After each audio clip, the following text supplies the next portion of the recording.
वह वो पुरुष से बिल्कुल अलग है। संसार की उत्पत्ति में पुरुष का कोई कारण नहीं है, कोई योग नहीं है। ये सांख्य योग में बताते हैं। वो स्वतंत्र रूप से सारे संसार को उत्पन्न करती है। पर यहाँ उस शंका का निवारण कर रहे हैं कि ये सांख्य योग की प्रक्रिया के अनुसार नहीं है, क्योंकि प्रकृति, माया, ये स्वतंत्र नहीं है मेरे से, भगवान कह रहे हैं। इसी बात को तीसरे श्लोक के माध्यम से भगवान बता रहे हैं। पहले पाठ करते हैं। मम योनिः महद ब्रह्म तस्मिन् गर्भं ददाम्यहम् संभवः सर्वभूतानां ततः भवति भारत। हाँ जी, संजीव शर्मा जी। जी।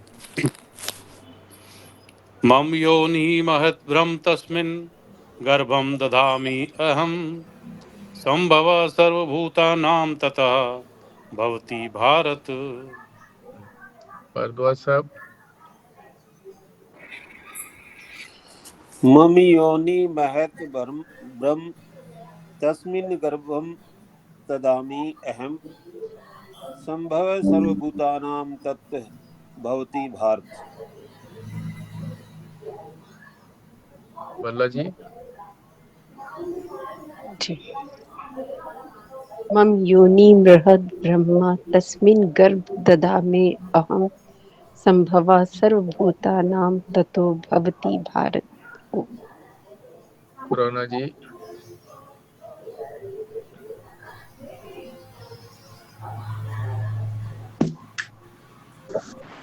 मम योनि महत् ब्रह्म तस्मिन् गर्भं दधामि अहं संभवा सर्वभूतानां ततः भवति भारत। ओम। स्वस्तिका जी।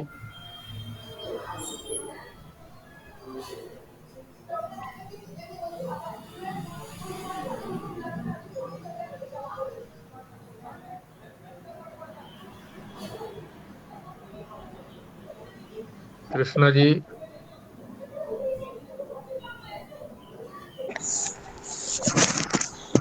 मम योनि महत् ब्रह्म तस्मिन् गर्भं ददाम्यहं संभव सर्वभूतानां ततो भवति भारत। ओम।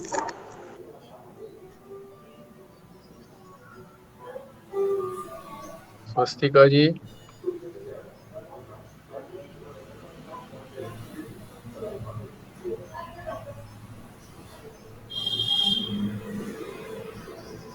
रेणु प्राशर जी। तीसरा श्लोक है 14वें अध्याय का, पाठ करेंगे आप?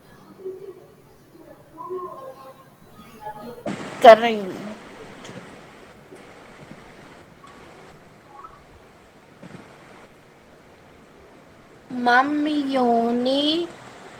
मम योनिर्महद् ब्रह्म तस्मिन् गर्भ दधाम्यहं संभवा सर्वभूतानां ततो भवति भारत। ठीक है, अब इसको समझ लेते हैं, अर्थ समझते हैं। मम, मम का मतलब मेरी। कौन कह रहे हैं? ये भगवान कह रहे हैं।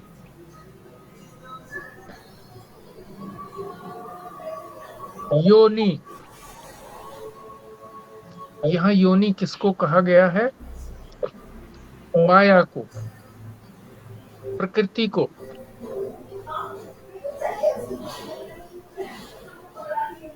जो प्रकृति त्रिगुणात्मक है, 3 गुणों वाली प्रकृति है, उसको शक्ति भी कहते हैं। ये भगवान की शक्ति है। इसी को माया भी कहते हैं, इसी को त्रिगुणात्मक शक्ति भी कहते हैं, इसी को कारण भी कहा जाता है। कारण उसको कहते हैं जिसमें से सारे कार्य निकलते हैं। जैसे मिट्टी कारण है, घड़ा, सुराही और मिट्टी के जो भी आकार बनते हैं उसका। सोना कारण है सारे आभूषणों का। इसी प्रकार से इसको कारण भी कहते हैं।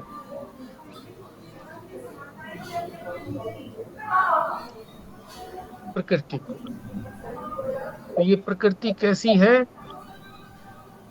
यानी योनि जिसको कहा है, जो प्रकृति है, परमात्मा की माया है, शक्ति है, कैसी है वो? महत। महत का मतलब होता है व्यापक। व्यापक तो सब में गया होता है। जितने भी नाम रूप हैं, आकार हैं, उन सब के अंदर वही तो व्याप्त है। सोने के जितने गहने हैं सब सोने में ही तो हैं। सोना ही सब गहनों के रूप में दिखाई पड़ रहा है। जितने भी नाम रूप हैं, सारा संसार ये नाम रूपात्मक है।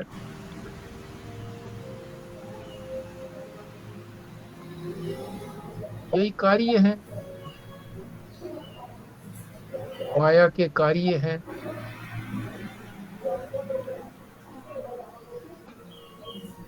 और ये कैसी है?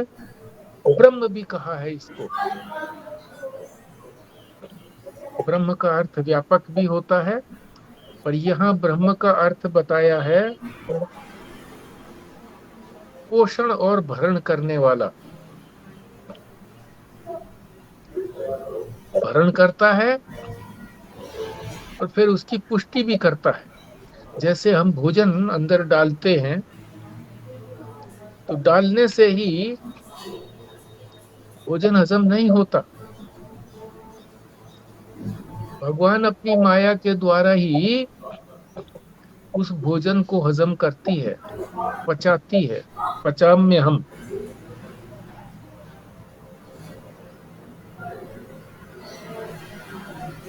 तस्मिन, उसमें, गर्भम ददामी अहम, मैं उसके अंदर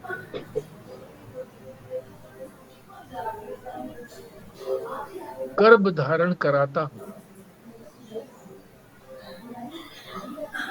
ददामी माने धारण करवाना, अहम माने मैं, गर्भ। अगली पंक्ति में संभव सर्वभूतानाम, सारे ही जितने प्राणी उत्पन्न होते हैं उनको, उनकी उत्पत्ति को संभव कराता हूं, सफल कराता हूं। हो जाते हैं सभी प्राणी, संभव हो जाते हैं। किसी चीज का हो जाना, उसी को संभव कहते हैं।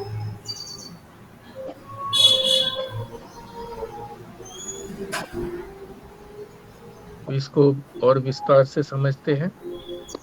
महद ब्रह्म,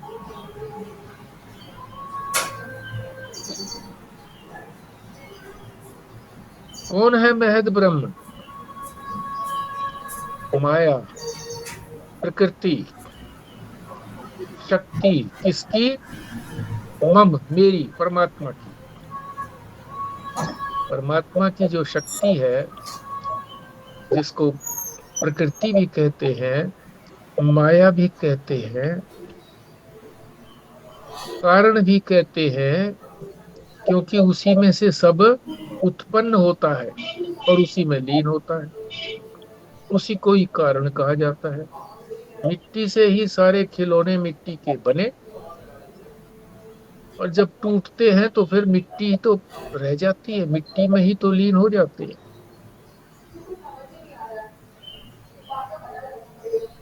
तो ये महत है, व्यापक है। महान भी कह सकते हैं इसको, महान भी है और व्यापक।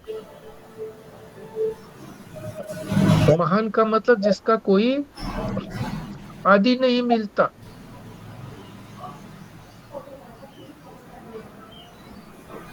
और जो कुछ भी उत्पत्ति होती है वो सारे इसके ही कार्य हैं, इसी से निकले हैं।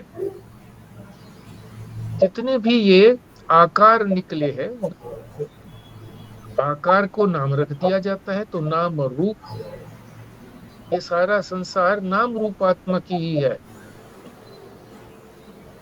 माइक है, माया से पैदा हुआ है, वास्तविक नहीं है।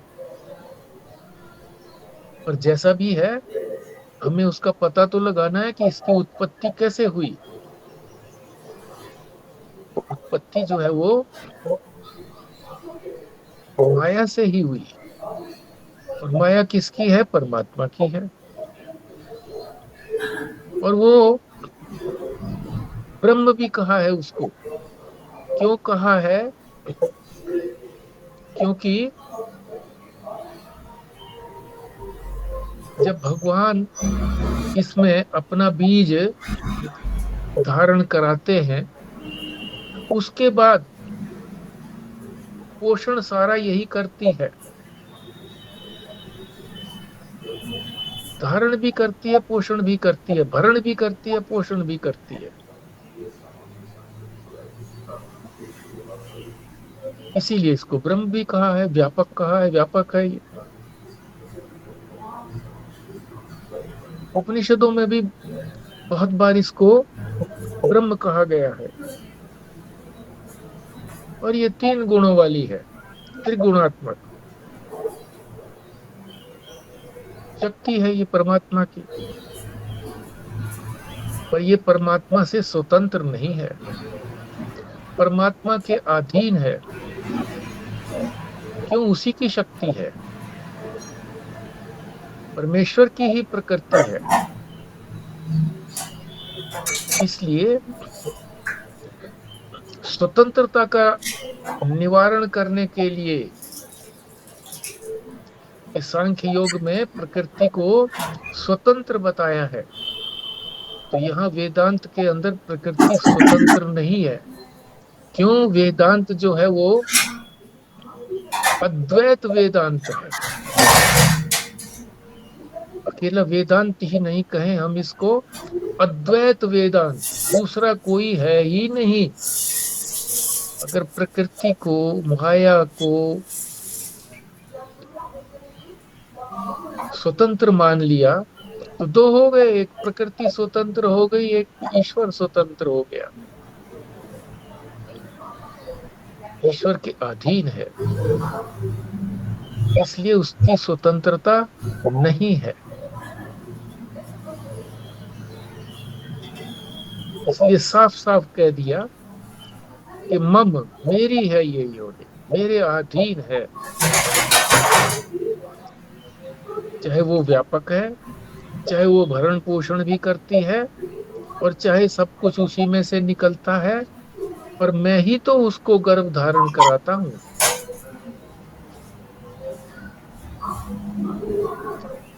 फिर आगे स्पष्ट कर रहे हैं कि तस्मिन गर्भम ददाम्य अहम, ददामी अहम। इस प्रकृति में जो 3 गुणों वाली प्रकृति है, सत्वर गुण, रजोगुण और तमोगुण वाली प्रकृति है, इसको माया भी कहते हैं, इसमें गर्भ धारण मैं कराता हूं। कैसे? उदाहरण दिया, जिस प्रकार से अन्न खा करके पुरुष,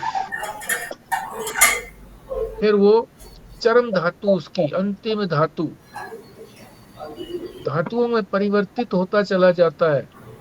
रस, जो अन्न ग्रहण किया उसका रस बना, रस, रक्त, रक्त बना, मांस, रस, रक्त, मांस, मेद, चर्बी बनी, अस्थि,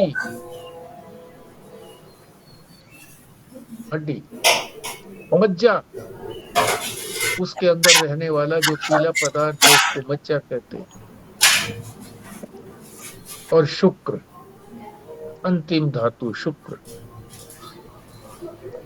जिसको चरम धातु कहा है। चरम धातु के रूप में जब परिणित हो जाता है अन्न खा करके, तब उसको मातृ योनि में स्थापित किया जाता है। जब वो माता की योनि में स्थापित हो गया तो उसके बाद माता ही उस जीव का भरण पोषण करती है, अपने ही रक्त से उसका भरण पोषण करती है। जो कुछ वो खाती है उसी से जो कुछ बनता है, जो कुछ उसको चाहिए वो देती है। हड्डियां भी बनती हैं, मांस भी बनता है,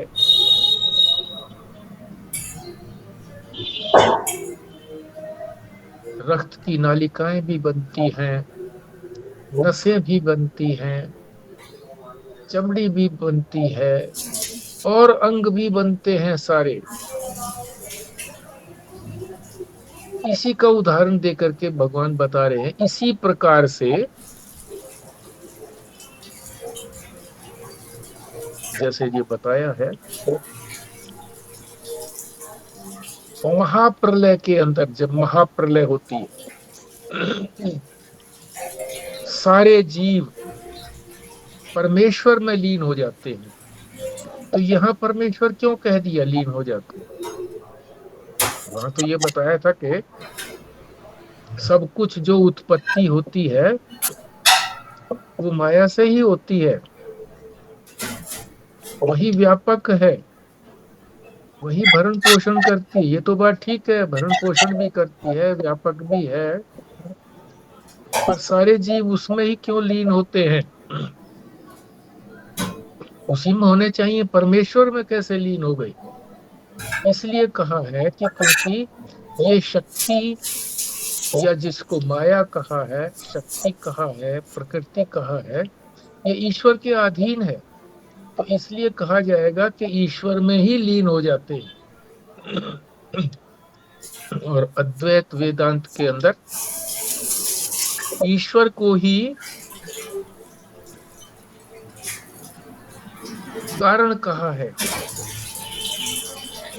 ईश्वर ही सृष्टि करता है, पालन करता है और अपने में लीन करता है। उत्पत्ति, स्थिति और प्रलय का एकमात्र कारण ईश्वर है, इसलिए उसको ईश्वर को यहाँ पर कारण कह दिया गया। और इसीलिए उसी के अंदर सारे जीव परमेश्वर में लीन होते हैं। जीव का क्या मतलब है? जिसने उपाधियों को अपना मैं मान लिया वो जीव हो गया, उसी को क्षेत्रज्ञ कहा, जीव को ही क्षेत्रज्ञ कहा है।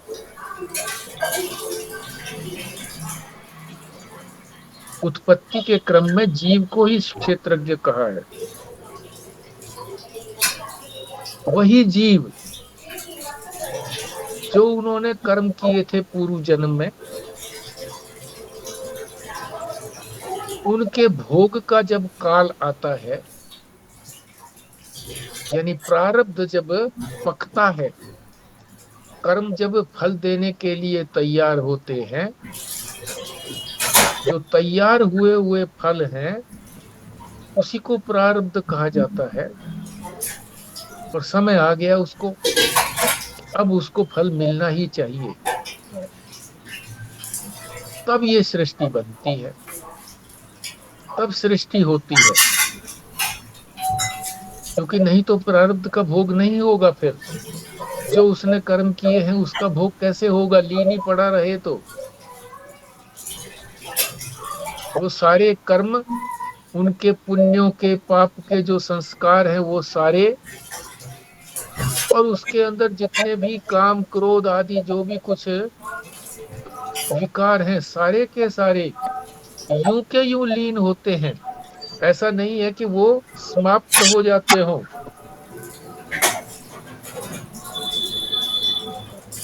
समाप्त नहीं होते।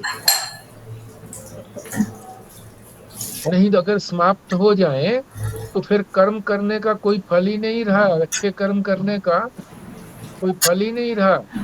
फिर तो कोई भी कर्म करो, तो कर्म और उनके फल, और जो भी उनके फल है, सुख है, दुख है, पुण्य है, पाप है, जो भी कुछ है, राग द्वेष काम क्रोध, जो भी कुछ है, वो यूं के यूं उसमें से निकल आते हैं, यूं के यूं जाकर के उसी के अंदर लीन हो जाते हैं, भगवान के अंदर, जब महाप्रलय होती है। और फिर जब सृष्टि फिर बनती है, क्योंकि फिर फल का भोग देना है, फिर सृष्टि होती है, तो फिर वो यूं के यूं खड़े हो जाते हैं, अपने साथ सारे के सारे पाप पुण्य वगैरह ले आते हैं। और उसका जो पहला रूप है, सबसे पहले उत्पत्ति क्या होती है? हिरण्यगर्भ। हिरण्यगर्भ किसको कहते हैं? जो सूक्ष्म सूक्ष्म होता है, उसको हिरण्यगर्भ कहा जाता है। हिरण्यगर्भ सूक्ष्म शरीर को, तो सबसे पहले सूक्ष्म शरीर होता है। कारण अविद्या या कारण माया या कारण प्रकृति, उसमें से सबसे पहले क्या उत्पत्ति होती है? हिरण्यगर्भ की, सूक्ष्म शरीरों की उत्पत्ति होती है। सूक्ष्म शरीर, हिरण्यगर्भ का शाब्दिक अर्थ क्या है? हिरण्य, हिरण्यगर्भ। हिरण्य कहते हैं सारे संसार को, सारे संसार को हिरण्य कहते हैं। क्यों कहते हैं? हितकारी भी हो और रमणीय भी हो। ये सारा संसार हमारे हित के लिए परमात्मा ने बनाया है, दुख देने के लिए नहीं बनाया। हितकारी भी हो और रमणीय भी हो, रमण करने को मन करे, आकर्षक हो।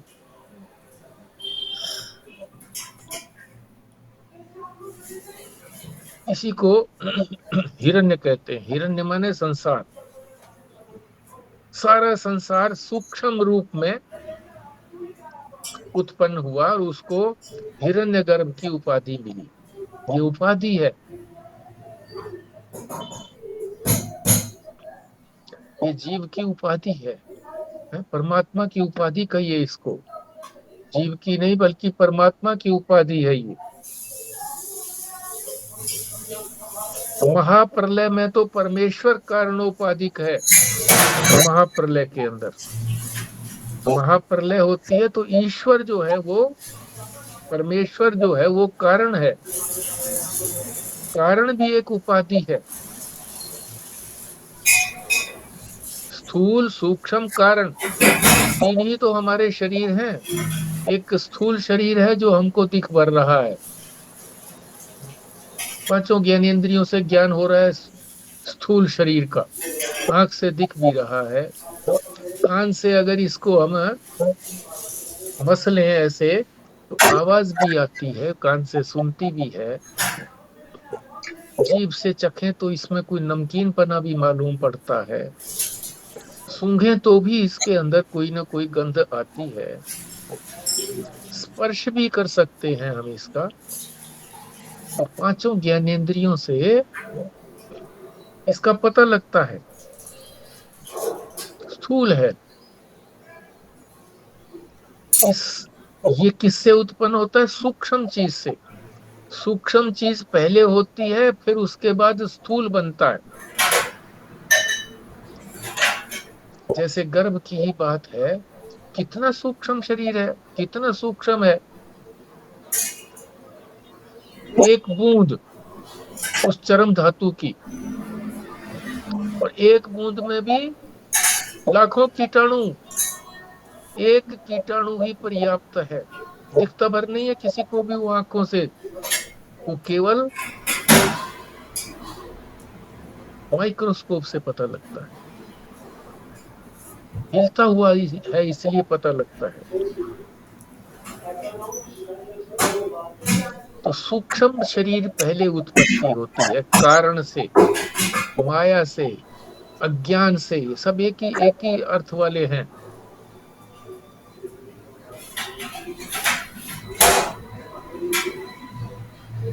और ये हिरण्यगर्भ जो है, ये उपाधि, इसको हिरण्यगर्भ कहते हैं सूक्ष्म को। ये भी उपाधि है, ईश्वर की उपाधि है। सूक्ष्म शरीर जब वो धारण करता है तो उसको हिरण्यगर्भ कहते हैं। महाप्रलय के अंदर तो वो परमेश्वर कारण है, सब कुछ उसमें ही लीन हुआ रहता है। उसके बाद फिर कैसे आता है ये गर्भ के अंदर, हिरण्यगर्भ में सूक्ष्म कैसे बनता है ये? उसके बाद संकल्प करता है ईश्वर। और यहाँ एक शब्द दिया है सह संकल्प।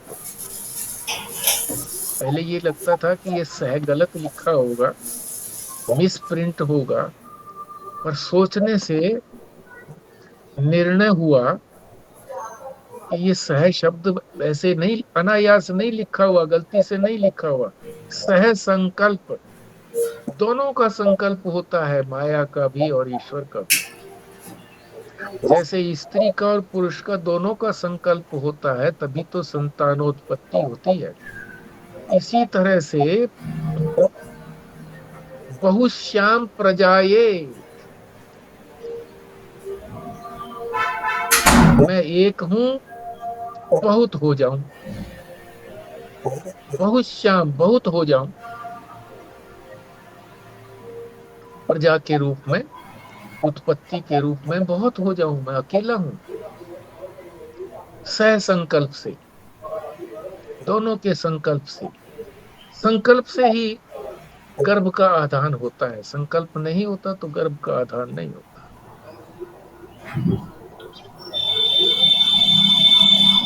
तो पहली अवस्था जो है उसकी उत्पत्ति होने में हिरण्यगर्भ की अवस्था है।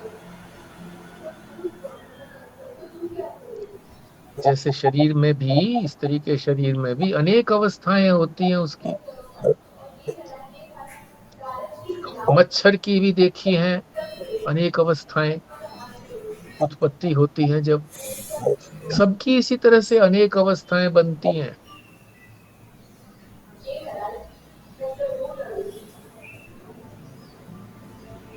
उससे फिर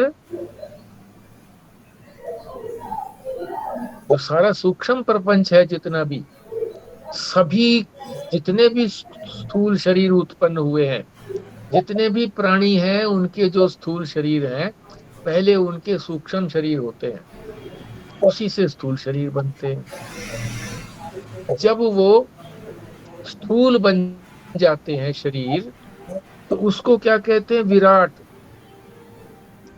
विराट कहते हैं, विराट भगवान। भगवान ही विराट बने हैं, भगवान ही हिरण्यगर्भ बने थे सूक्ष्म रूप में। और भगवान ही जो है वो विराट बने हैं, जो दिखाई देते हैं। और भगवान ही कारण है। जो माया है वो भगवान की ही तो है, भगवान ही कारण है। जब तक हम उसको नहीं जानते हैं तब तक भगवान कारण है। सारी सृष्टि की भी उत्पत्ति होती है।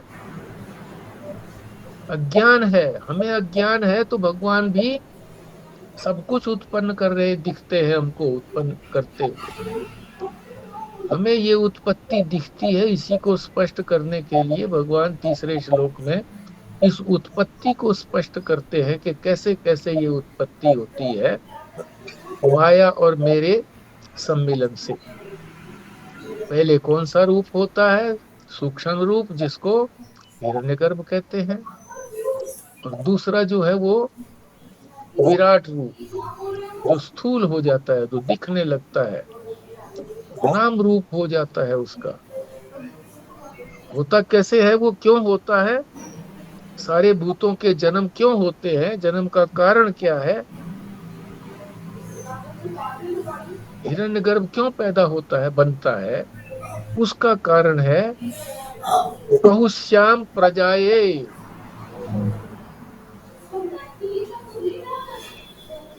मैं बहुत हो जाऊं, ये संकल्प है उसका।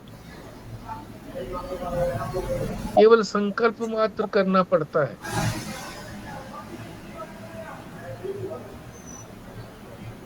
मनुष्यों की तरह से नहीं है कि केवल संकल्प से हो जाए।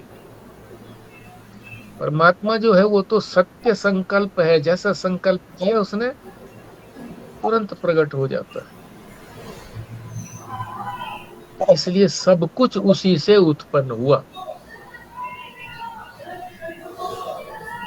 आगे फिर स्पष्ट करते हैं, ददामी, दधामी यानी मैं धारण कराता हूं। क्षेत्र क्षेत्रज्ञ, इन दोनों प्रकृतियों की शक्ति वाला जो परमेश्वर, वह अपने आप को अनेक क्षेत्रों में प्रकट कर देता है। अब यहाँ जो क्षेत्र और क्षेत्रज्ञ कहा है, ये क्यों कहा है? क्योंकि परमात्मा की दो प्रकृतियां पहले बता चुके थे, परा और अपरा। परा जो है वो तो जीव रूपा है, जीव रूप से वो परा है, और जो अपरा है वो सारा संसार है। जीव रूप से जो प्रकट हुआ है ये उससे विलक्षण है सारे संसार से। दो शक्तियां हैं ये। जीव रूप वाले को कहा क्षेत्रज्ञ, और जो सारा संसार उत्पन्न हुआ उसको कहा क्षेत्र।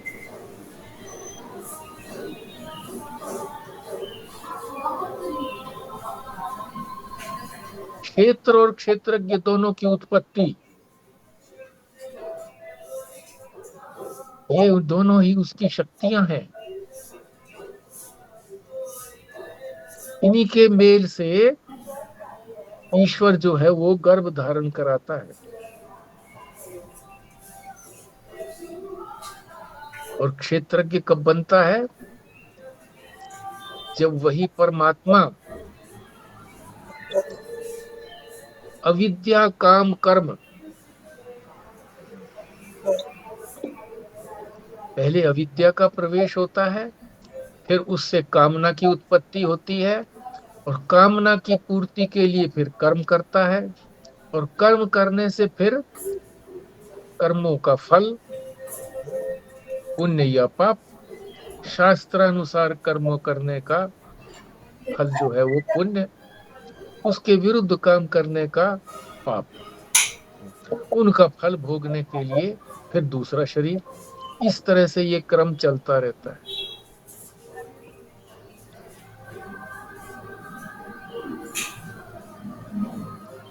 हर क्षेत्रज्ञ के अंदर, हर क्षेत्रज्ञ का क्या मतलब, हर जीव के अंदर कामनाएं अलग अलग हैं, कर्म अलग अलग हैं, सब अलग अलग काम करते हैं, कर्म करते हैं, और अलग अलग तरह की कामनाएं हैं उनके अंदर।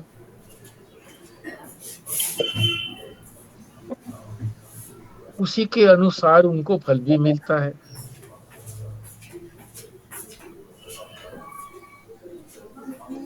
परंतु यहाँ पर जो बताया है, क्षेत्रज्ञ तो एक ईश्वर ही है।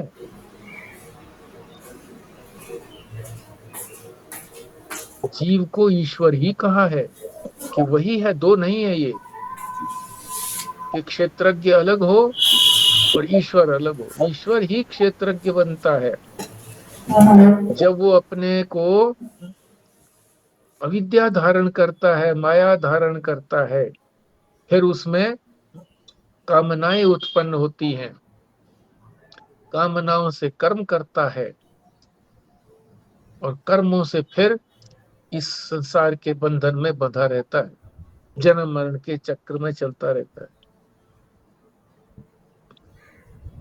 है तो वो ईश्वर ही क्षेत्रज्ञ।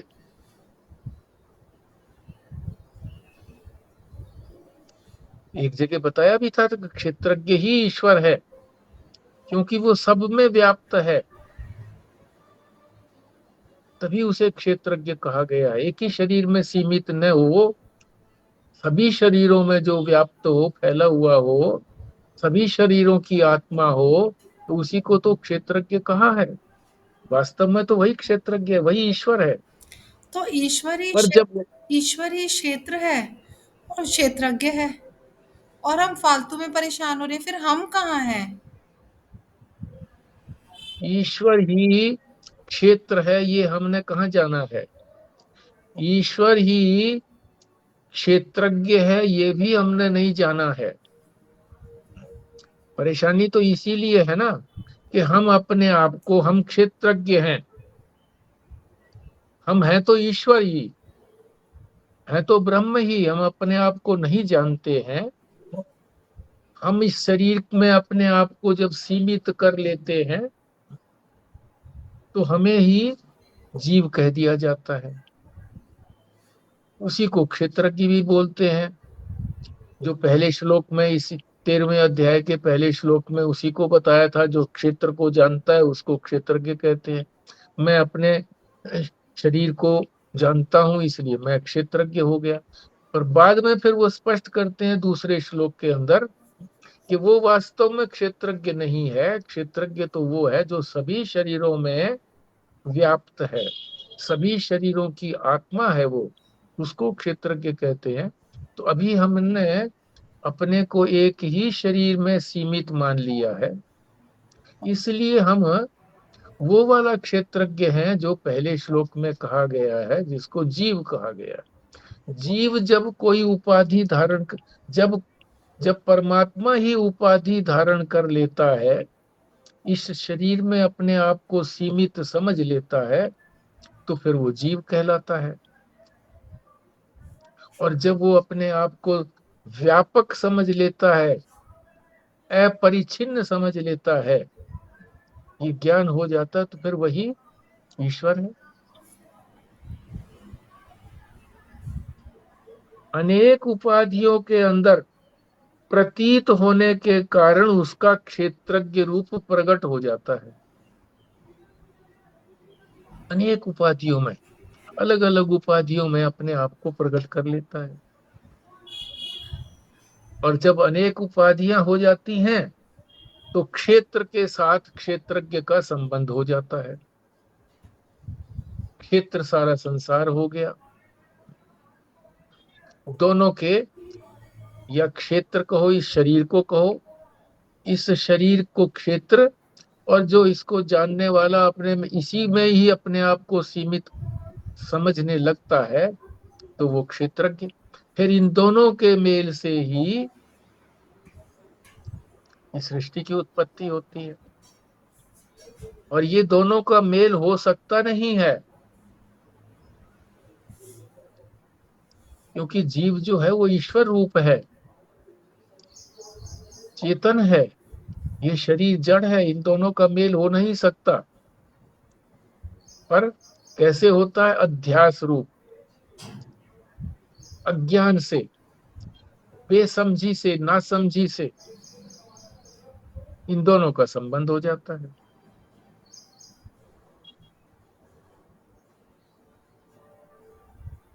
आगे कहते हैं ततः,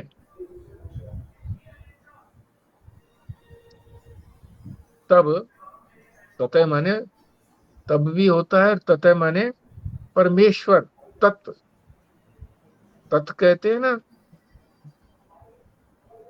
तत्, त्वम, तत् माने परमेश्वर, त्वम माने तू, जीव, तत्त्वमसि, तत् त्वम असि, तू वही है, ईश्वर ही है, परमेश्वर ही है।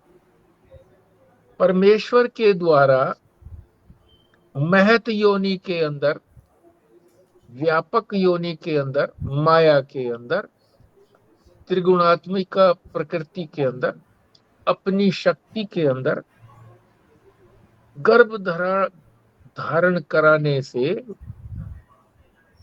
उस महत योनि में, जो व्यापक योनि है, उसमें जो गर्भ धारण कराने से सर्वभूतानाम, सारे ही प्राणियों में, सारे ही प्राणियों के रूप में उत्पत्ति होती है। किसकी उत्पत्ति है? हिरण्यगर्भ की।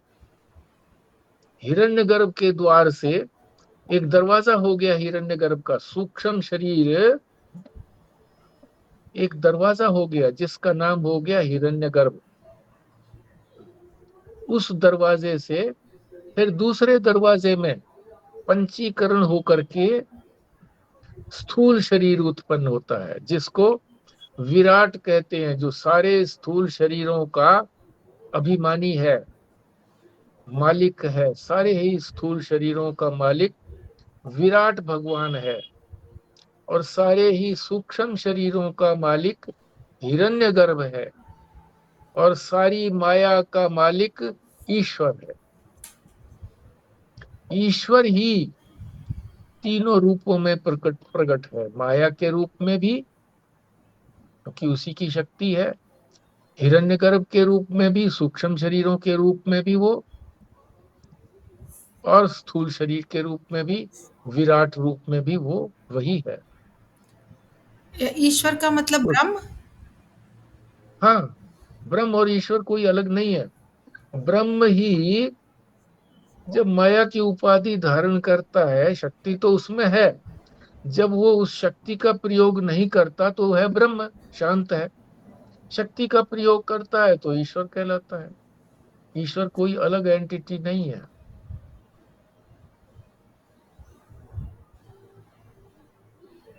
हिरण्यगर्भ की उत्पत्ति का द्वार, ये हिरण्यगर्भ जो है ये उत्पत्ति का द्वार है। सारे प्राणियों की संभव उत्पत्ति संभव होती है, उत्पत्ति होती है। सारे प्राणी उसी से उत्पन्न होते हैं। किससे होते हैं? ईश्वर से, परमात्मा से, परमेश्वर से।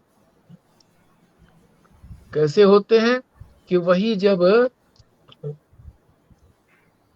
महद ब्रह्म योनि जो है, महद योनि में गर्भ धारण कराता है, बीज धारण कराता है, तब उससे हिरण्यगर्भ यानी सूक्ष्म शरीर, और फिर विराट यानी स्थूल शरीर, सारे ही सूक्ष्म शरीरों को हिरण्यगर्भ कहते हैं। एक सूक्ष्म शरीर को नहीं कहते।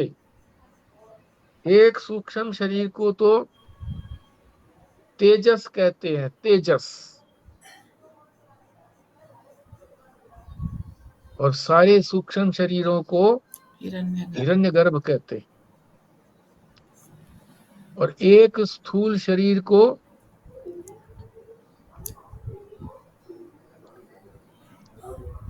व्यष्टि कहते हैं, व्यष्टि। विश्व कहते हैं, विश्व। और सारे ही स्थूल शरीरों की समष्टि को विराट कहते हैं। तो ये भगवान की तीन जो अवस्थाएं हैं, कारण शरीर, सूक्ष्म शरीर, स्थूल शरीर, जिसको कारण शरीर को अविद्या, माया, प्रकृति कहते हैं, सूक्ष्म शरीर को हिरण्यगर्भ कहते हैं, और स्थूल शरीर को विराट कहते हैं। ये काल्पनिक हैं, उत्पत्ति दिखाने के लिए काल्पनिक हैं, वास्तविक स्वरूप नहीं है परमात्मा का। के परमात्मा ही वास्तविक रूप में बन गया हो, ये नहीं, काल्पनिक है। ये पंचीकरण में बताया जाता है कि ये काल्पनिक शरीर है।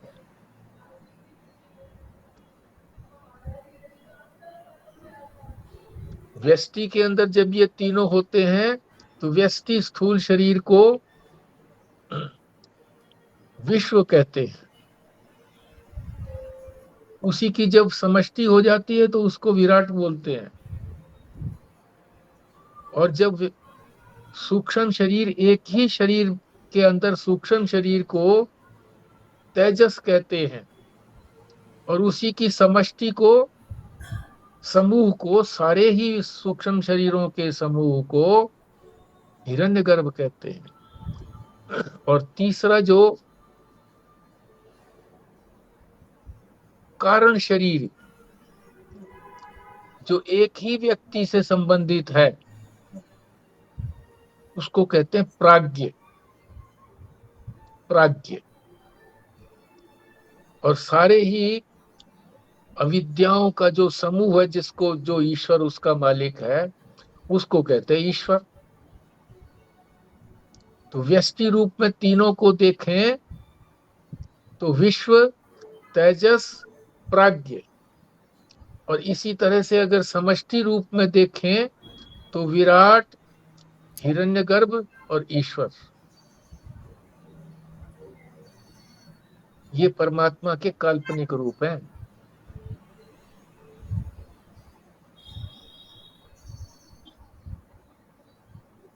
तो इस प्रकार से इस श्लोक के अंदर एक जो ये मिथ्या भ्रांति, भ्रम था,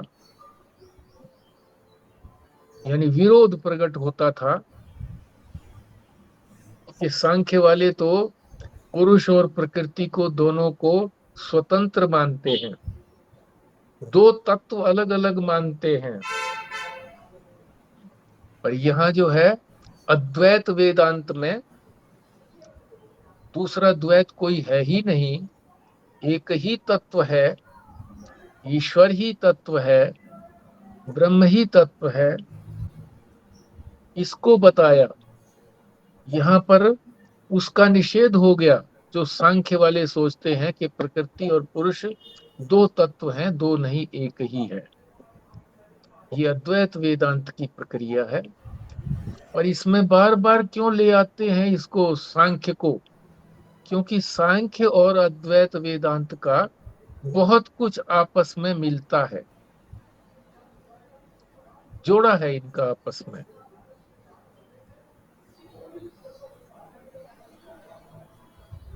इसलिए साथ साथ ले आते हैं बार बार, और फिर स्पष्ट भी कर देते हैं।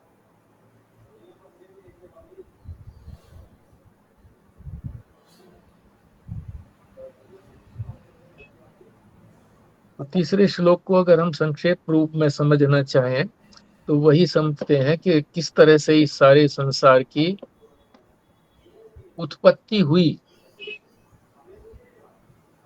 तो सही, पर ये माइक उत्पत्ति है, कोई वास्तविक उत्पत्ति नहीं है। मगर ये बताना भी उचित नहीं है इस स्तर पर। अगर ये बता दिया कि उत्पत्ति हुई ही नहीं, तो फिर अगर ये प्रश्न आएगा, जब उत्पत्ति हुई नहीं तो हम इसको पढ़ें क्यों? और अभी हम इसको जब जान रहे हैं कि ये इतना सारा विस्तृत संसार है, ये बना कैसे है, किसने बनाया है, कौन बना है, क्या मटेरियल यूज हुआ है, ये भी प्रश्न आते हैं कि कब बना, कहाँ बैठ करके बनाया, इस तरह का भी कई बार प्रश्न आते हैं।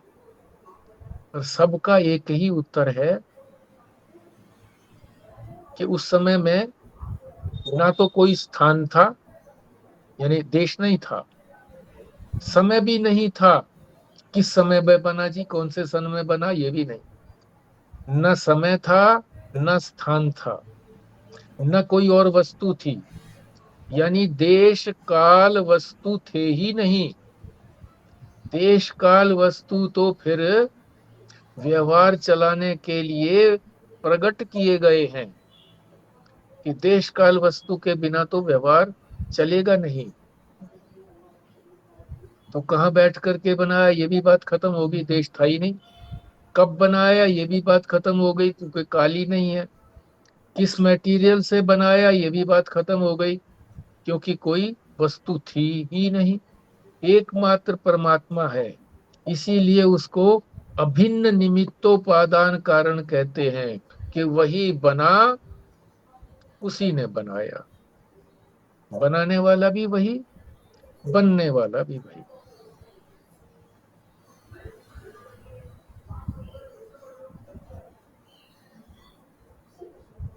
आप शेयर कीजिए, 5 ही मिनट रह गए हैं।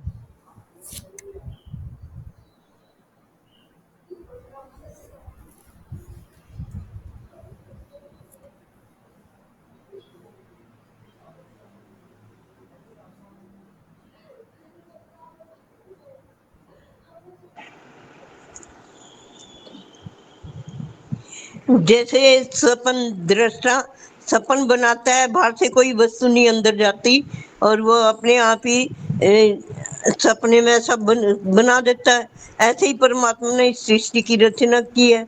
सपने में सब नदी नाले मनुष्य पशु पक्षी सब बन जाते हैं। ऐसे ही परमात्मा ने सृष्टि की रचना सपने की तरह ही की है। बिल्कुल ठीक कहा आपने।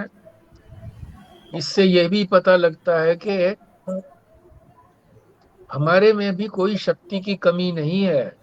केवल परमात्मा ही सारे संसार को बना सकता है, ऐसा नहीं है कि हम भी तो बनाते हैं। उस समय तो हम ही सब कुछ होते हैं। ये तो बाद में हम कहते हैं कि वो सब कुछ झूठा था। और ये जो सारी सृष्टि बनी हुई हमें अब दिखती है सच्ची, ज्ञान होने के बाद ये भी इसी तरह से लगती है जैसे स्वप्न है। ये भी सच्ची नहीं लगेगी। अभी तो सच्ची लगती है कि सारा संसार सत्य है। और जब तक ये सत्य लगता है तब तक हम इसमें फंसे भी रहेंगे। और जब इसको हम ये समझ लेंगे कि ये कोई हमारे आकर्षण का विषय नहीं है, छोड़ो इसको, वैराग्य हो जाएगा। वैराग्य से फिर हम आगे बढ़ पाएंगे और मिथ्या तो हम सबसे बाद में ही समझ पाएंगे कि ये मिथ्या है। ये तो मृत्यु के समय अनुभव होता ही ये संसार मिथ्या है, अपना नहीं है और हमने इसे अपना मान लिया, सपन की तरह है। जब मनुष्य की मृत्यु होती है तभी पता अनुभव होता है। उस समय ये अनुभव होता है कि ये सब कुछ जो मैंने कुछ इकट्ठा किया था ये बेकार गया, मगर अभी मिथ्या तो सिद्ध तो नहीं हुआ है उसको भी कि ये मिथ्या था। अभी तो इसकी व्यर्थता सिद्ध हुई है कि बेकार मैंने इतना सारा संग्रह किया, बेकार मैंने इतने दुश्मन भी बनाए लोगों को, हैं, इतने गलत काम किए और अच्छे काम किए वो भी कोई काम नहीं आए। व्यर्थता सिद्ध होती है, कर्म की व्यर्थता सिद्ध होती है, कामनाओं की व्यर्थता सिद्ध होती है। और अज्ञान जो किया ये भी व्यर्थ किया, ज्ञान ही करना चाहिए था।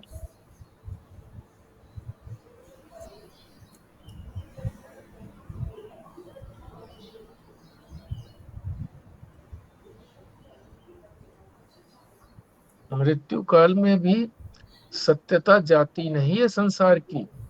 अगर सत्यता चली जाती तो बात ही बन जाती, व्यर्थता सिद्ध हो जाती है कि छूट गए मेरे से, बेकार रहा मेरा प्रयत्न, बेकार रहा।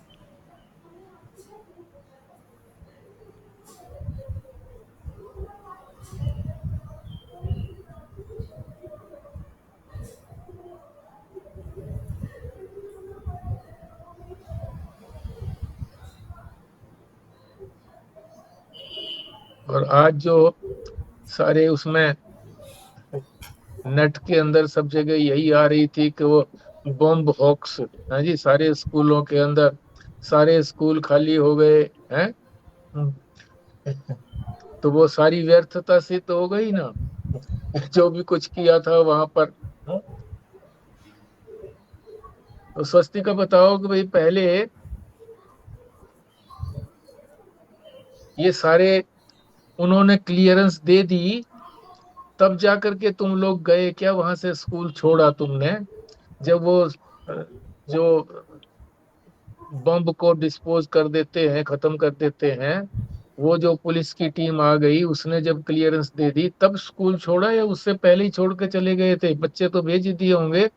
टीचर्स की और प्रिंसिपल की क्या स्थिति रही? हाँ जी, वो ना हम लोग तो ऑलमोस्ट स्कूल पहुँच से ही गए थे काफ़ी लोग। तो सबको भेज दिया था, टीचर्स को भी और बच्चों को भी, और हम भी अंदर नहीं गए थे, बाहर ही रहे थे। तो प्रिंसिपल भी और 2-4 टीचर जो थे, हम सब बाहर ही खड़े रहे थे। और फिर पुलिस भी आ गई थी और बॉम्ब डिस्पोजल स्क्वाड जो थी वो भी आ गए थे। वो डॉग्स वगैरह लेके भी आ गए थे सारे, एसएचओ वगैरह भी एरिया का आ गया था। उन्होंने फिर पूरे स्कूल में जो भी जितना भी एरिया था, ग्राउंड भी, क्लासरूम्स भी, लाइब्रेरी भी, ऑफिस भी, सब जगह जाके देखा तो कुछ मिला नहीं। हालाँकि उन्होंने फिर उसके बाद बोल दिया था। फिर हम थोड़ी देर अंदर भी चले गए थे, पर फिर भी उसमें भी ये शक थोड़ा रहता है कि कुछ अगर अनआइडेंटिफाइड रह भी सकता है, क्योंकि उतना एक-एक चीज़ माइन्यूटली नहीं हो सकती ना, काफ़ी बड़ा स्कूल है और 3 स्टोरी है बिल्डिंग भी, और 3-4 बिल्डिंग है प्राइमरी, मिडल, सीनियर की।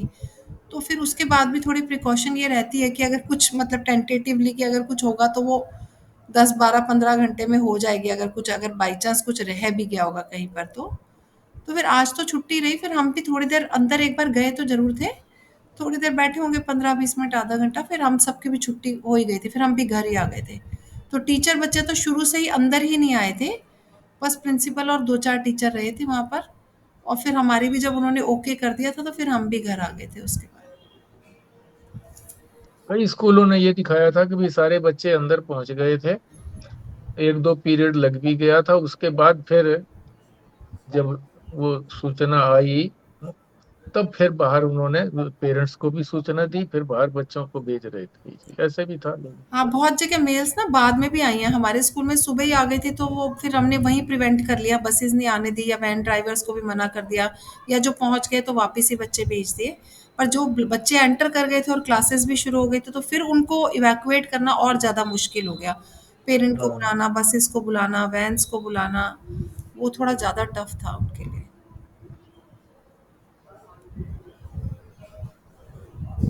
तो ये व्यर्थता तो बाद में सिद्ध हुई ना जी। व्यर्थ हो जी, सारा जीवन जब हमारा चला जाता है तब ये जितना भी हम कर्म करते हैं ये सारा व्यर्थ सिद्ध होता है। मैं कि तो वो पुलिस बोलूँगी, को बुलाया। मुझे तो लगता है कि अभी भी व्यर्थता ज़्यादा सिद्ध नहीं हुई, क्योंकि अगर कल को फिर से ऐसा कुछ आएगा तो हम फिर से ये वाली चीज़ करेंगे, यही सब करेंगे, तो व्यर्थता कहाँ समझ आई? हम तो लगातार उसी में ही लगे हुए हैं ना। मतलब जब भी वो सिचुएशन आएगी हम वैसा ही बिहेव करेंगे जैसा आज किया। हाँ, जीवन जो है ना बहुमूल्य है ना, जीवन बहुमूल्य है। जीवन तो पता नहीं, शरीर बहुमूल्य है, इससे तो ये समझ आया। वो शरीर से ही जीवन समझ में आ रहा है कि भाई यहाँ शरीर है तो मेरा जीवन है, शरीर गया तो मैं भी चला गया, मेरा भी जीवन खत्म। ये सारा अज्ञान से ही सब कुछ चल रहा है। एक बार ये आया था ना कि ये शरीर होगा तभी तो हम सारे कर्म भगवान के लिए जो करते हैं वो कर पाएंगे, यदि शरीर नहीं रहेगा तो कैसे करेंगे। इसलिए शरीर तो अनमोल है। अनमोल तो तभी है ना जब इसका मूल्य समझा जाए। मूल्य समझ लेंगे तो अनमोल है ही है। और नहीं तो ये समझें कि भाई हम मौज मस्ती करने के लिए है? रमणीय है सारा संसार, रमण करो इसमें। तो वो हित तो होगा नहीं। हितकारी समझेंगे कि हाँ शरीर भी हमारा हितकारी है, संसार भी हित करने के लिए ही दिया है हमको, तब तो इसका हित हो जाएगा। ठीक है जी, फिर ठीक है। हाँ जी। कृष्णा जी करेंगी फिर आप पूर्णाहुति। ॐ पूर्णमदः पूर्णमिदं पूर्णात् पूर्णमुदच्यते पूर्णस्य पूर्णमादाय पूर्णमेवावशिष्यते। ॐ शान्तिः शान्तिः शान्तिः। ॐ नारायण। नारायण। नारायण जी। नारायण। नारायण।